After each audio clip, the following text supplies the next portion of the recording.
అందరికీ నమస్కారం. పెద్దలకి అదేవిధంగా మెల్వాయి గ్రామ రైతు సోదరులు సోదరీమణులకు నా హృదయపూర్వక నమస్కారాలు. ముందుగా మీ రైతులకి చేతులు జోడించి దండం పెడుతున్నాను. ఎందుకంటే ఎంత టెక్నాలజీ మనకి ఎన్ని వసతులు ఉన్నా కానీ మనం తినేదానికి ఆహారం లేకపోతే మనుగడ అనేది లేదు. ఈ 5 ఏళ్ళు లోపలికి వెళ్తున్నాయి అని అంటే అది మీ పుణ్యమే. కాబట్టి ప్రభుత్వం కానీ ఎన్నో రకాలుగా మీకు సహాయపడాలా అన్న ఉద్దేశంతో మన దేవకుమార్ గారు ఎంతో విపులంగా గ్రామంలో లెక్కలతో సహా ఇన్ని లక్షలు పెట్టాము, ఇన్పుట్ ఇంత ఇంత ఇంత పొలాలు ఉన్నాయి, ఎంతో చక్కగా డీటెయిల్గా చెప్పడం జరిగింది. అదేవిధంగా పెద్దలు రాజకీయ నాయకులు కావచ్చు, కుల పెద్దలు కావచ్చు, గ్రామ పెద్దలు కావచ్చు, ఎన్నో విషయాలు చెప్పడము, మీరు అడిగిన దానికి కూడా వాళ్ళు వెంటనే స్పందించి చేయడం జరిగింది. కాబట్టి మనకి ఇప్పుడు చెప్పింది కాదు, 1950 సంవత్సరములలోనే లాల్ బహదూర్ శాస్త్రి గారు ఒక నినాదం అనేది ఇచ్చాడు, జై జవాన్ జై కిసాన్ అని. మనము మన గ్రామంలో కానీ మన రాష్ట్రంలో కానీ ప్రశాంతంగా బతకాలి అని అంటే మనము మన చుట్టుపక్కల దాడులు జరగకుండా ఉండాలి, ప్లస్ ఆహారం అనేది సమృద్ధిగా ఉండాలి. ప్రతి వ్యక్తికి ఆహారం ఉంటే సుఖంగా బతకగలడు. అందుకనే ఆ ఆహారం ఎలా వస్తుంది, రైతుల ద్వారానే వస్తుంది. దేశము ఎలా కాపాడుకోగలమో కిసాన్ జై జై జవాన్ ద్వారా కాపాడుకోగలము. మన తాత ముత్తాతలు అనుభవించిన కష్టాలు మనము చదువుతూ ఉంటాము. బ్రిటిష్ వాళ్ళు మనల్ని ఎంత నరకం చూపించారు. ఇప్పుడు మనము స్వతంత్రంగా పహారా కాసి ఏ ఒక్కరూ మన అడుగు పెట్టేదానికి ధైర్యం లేని స్థాయికి మనము భారతదేశం ఎదగడం జరిగింది. కాబట్టి ఈరోజు ఇంకో రకంగా మాది మీ గవర్నమెంట్ డిపార్ట్మెంట్ వాటితో మాకంత లింకేజ్ ఉండదు. మాదేంటంటే కాలేజీ విద్య. ఇప్పుడు మీరు సార్ చెప్పలేదే, మాకు వాళ్ళు వచ్చి చెప్పలేదే అని ఎన్నో ప్రశ్నలు అడగడం జరిగింది. అదే మీ ఇంట్లో ఒక వ్యవసాయ విద్య కలిగిన ఒక అతను కానీ ఉంటే ఆ దుస్థితి అనేది మనకి రాదు. కాబట్టి ఇప్పుడున్న రోజుల్లో ఏం జరుగుతుందంటే అంతా కంప్యూటర్ యుగం, అంతా బ్రాంచ్లన్నీ అంతా ఇది చూయించి వ్యవసాయ విద్యకి చేర్పించేదానికి చాలా మంది రావట్లేదు. విద్యార్థులు కూడా ఆ కంప్యూటర్ యుగంలో పడి ఇది చదివితే ఏదో బాగుంటది, వేరే అమెరికాకి వెళ్ళొచ్చు, ఇంకో ఆ దృక్పథంతోనే ఉన్నారు. కానీ లేటెస్ట్ గా మనం చూసాము అమెరికా ఎన్ని ఆంక్షలు పెట్టిందో విద్యార్థుల పైన. ట్రంప్ వచ్చిన తర్వాత మీరు వచ్చి మా ఉద్యోగాలన్నీ తీసుకుంటే మా వాళ్ళకి లేదు అనేసి భారతదేశం మీద ఎన్నెన్నో కోట్ల డబ్బులు మీరు ఇక్కడ చేయాలి అని అంటే ఇన్ని డబ్బులు కట్టాలి అన్న దుస్థితికి వచ్చింది. మనం ముందే జాగ్రత్త పడి, మన పాపులేషన్ చాలా ఎక్కువ ఉంది. మన ప్రతి ఇంట్లో మా కాలేజీ ఉంది. మాది ఆచార్య ఇంజనీరింగ్ అగ్రికల్చరల్ యూనివర్సిటీ కింద ఒక కాలేజీ. మన ఆంధ్రప్రదేశ్లో వ్యవసాయ ఇంజనీరింగ్ లో ఓన్లీ 2 కళాశాలలే ఉన్నాయి. ఒకటి బాపట్ల, రెండోది అదృష్టవశాత్తు మన మడగసిరలో ఉంది. ఆంధ్రప్రదేశ్లో ఓన్లీ 2 కాలేజీలే, గవర్నమెంట్ కాలేజీలు. దీంట్లో ఎన్నో రకాల దాని మీద చదవడం జరుగుతుంది విద్యార్థులు. వీళ్ళు థర్డ్ ఇయర్ స్టూడెంట్స్. 4 సంవత్సరాల కోర్స్ ఇది. 4 సంవత్సరాలలో మొత్తం వ్యవసాయం మీద పరిజ్ఞానం అనేది వాళ్ళు పెంచుకుంటారు.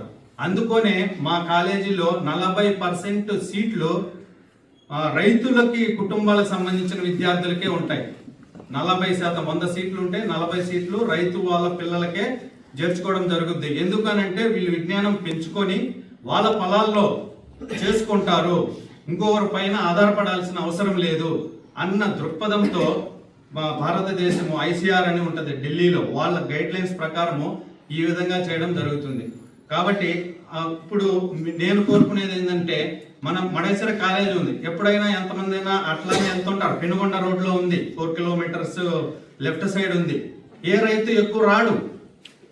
వచ్చి ఏం జరుగుతుంది, లేకపోతే ఇంకొకటి మా విద్యార్థులు ఏం చేస్తారంటే ఫైనల్ ఇయర్లో ప్రాజెక్ట్ వర్క్ అనేది ఉంటుంది. మీకు ఇది మీరు వేరుశనగ వేస్తున్నారు అన్నారు, ఇంకోటి వేస్తున్నారు, దీంట్లో మాకు ఈ పరికరాల గురించి కావాలి, లేకపోతే ఈ పరికరం ఉంది అది బాగా పనిచేయట్లేదు, లేకపోతే ఈ ఆపరేషన్కి ఈ పరికరం అని అంటే మేమేం చేస్తామంటే వాళ్ళ ద్వారా వాళ్ళు కూడా పొలాల్లోకి రావాలి, వాళ్ళ ద్వారా దాన్ని తయారు చేయడం, మీ పొలాల్లో దాన్ని టెస్ట్ చేయడము అట్లా జరుగుతూ ఉంటుంది. కాబట్టి నేను కోరుకునేది ఏంటంటే మీరు కూడా వచ్చి ఒకసారి చూడండి. మన ఆంధ్రప్రదేశ్లో మడేశ్వరంలో ఉందంటే అర్థం చేసుకోండి, ఓన్లీ బాపట్ల ఒకటి మడేశ్వరం వ్యవసాయ ఇంజనీరింగ్ కళాశాల, అంటే వ్యవసాయంలో ఆధునిక పరిజ్ఞానాన్ని అందించే కళాశాల. విద్యార్థులు ఇది ఇంటర్మీడియట్ ఎంపీసీ కానీ ఈ సంవత్సరం నుంచి బైపీసీ వాళ్ళకు కూడా ఎలిజిబిలిటీ ఇచ్చారు. భారతదేశంలో ఎవరు ఏ విద్యార్థి అయినా ఏ కోర్స్ అయినా చదవచ్చు అన్న కాన్సెప్ట్ తో. కాబట్టి మీ మనవళ్ళు ఉండొచ్చు, మీ పిల్లలు ఉండొచ్చు, వాళ్ళని ఈ విద్య చేర్చేదానికి కొద్దిగా మీరు ప్రోత్సాహం కలిగిస్తారని ఈ సందర్భంగా కోరుకుంటున్నా. ఇంకొక విషయం ఏంటంటే ఈ రోజు మన అదృష్టం కొద్ది డిసెంబర్ 3వ తారీఖు ఒక ప్రత్యేకమైన దినం.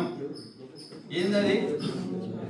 వ్యవసాయ విద్యా దినోత్సవం. ఈరోజు national educational agricultural educational day ఎందుకు పెట్టారంటే బాబు రాజేంద్ర ప్రసాద్ గారు మన భారతదేశం యొక్క మొదటి రాష్ట్రపతి ఆయన రైతుల మీద ఎంతో మక్కువతో ఎన్నో కార్యక్రమాలు చేశాడు. Freedom fighter. ఆయన లాస్ట్ దాకా ఎంత రాష్ట్రపతిగా ఉన్నాయి కానీ ఆయన గురించి చదువుతా అంటే మన విద్యార్థులకు కానీ ఎవరైనా నేర్చుకోవాలి. ఆయన బట్టలు ఆయనే ఉతుక్కునేవాడు. ఆ రోజులు వేరు. ఓకే, కాబట్టి ఆయన పుట్టిన రోజు ఈ రోజు. దాని సందర్భంగా ఢిల్లీ ఐసీఆర్ వాళ్ళు ప్రతి సంవత్సరము డిసెంబర్ 3 వ్యవసాయ విద్యా దినోత్సవం జరుపుకోవాలి. అందరిలో విద్య పైన అవగాహన కలిగించి వాళ్ళ పిల్లల్ని కూడా వ్యవసాయ విద్య వైపు కొద్దిగా అయినా మళ్ళిస్తే భారతదేశంలోని వ్యవసాయం అనేది బాగా అభివృద్ధి చెందుతుంది, వాళ్ళకి అవగాహన ఉంటది, వాళ్లే వాళ్ళ పొలాల్లో చేసుకొని నలుగురికి ఆదర్శంగా నిలుస్తారు అన్న ఉద్దేశంతో ఈ రోజుని జరుపుకోవడం జరుగుతుంది. కాబట్టి కొంతమంది చెప్పారు, ఇప్పుడు మన సాయిల్ టెస్టింగ్ లో సార్ చెప్పింది కరెక్టే. మేము అనంతపురంలో ఏఆర్ఎస్ లో చేసేటప్పుడు కూడా ఈ సాయిల్ టెస్టింగ్ అన్ని చూసినప్పుడు ఏమైందంటే ఉన్నదానికంటే గ్రౌండ్ నట్ వేరుశనగ ఉందనుకో, దానికి కావాల్సిన దానికంటే ఎక్కువ ఉంది. మేము తయారు చేసి సీడ్ కమ్ ఫెర్టిలైజర్ డ్రిల్ ని తయారు చేసాము. దాంట్లో తర్వాత తెలిసింది ఏంటంటే ఫెర్టిలైజర్ బాక్స్ తీసేయండి, అవసరం లేదు, ఓన్లీ సీడ్ వేస్తే సరిపోతుంది, ఆ పంటకి కావాల్సిన దానికంటే ఎక్కువ ఉంది. అలా కొన్ని మనం కూడా రైతులు ముందుకు వచ్చి కొద్దిగా అవగాహన, మనకేంటంటే గవర్నమెంట్ అంటే అంత ఫుల్ ఫ్లెడ్జ్డ్ స్టాఫ్ ని కూడా ఇవ్వలేకపోవచ్చు. ఇప్పుడు కాలేజీలో 2 ఉన్నాయి, ఎందుకు 10 పెట్టకూడదు అనొచ్చు. కానీ దానికి సంబంధించిన ప్రాబ్లమ్స్ అవి ఉంటాయి. ఎంప్లాయీస్ కూడా ఒక్కరే ఉంటారు, ఆయన చాలా పనులు చేయాల్సి వస్తుంది. కాబట్టి బట్టను ప్రెషర్ ఎక్కువ ఉంటాయి. కాబట్టి కొద్దిగా అర్థం చేసుకొని మనము అతని దగ్గర నుంచి నేర్చుకొని తెలుసుకొని సానుకూలంగా మన పనులు మనం చేసుకొని మనకి తెలిసింది మన పక్క రైతులకి చెప్పి ఈ విధంగా ఈ గ్రామము అభివృద్ధి చెందాలని ఈ అవకాశం కల్పించిన పెద్దలకి అందరికీ నా హృదయపూర్వక నమస్కారాలు తెలుసుకుంటూ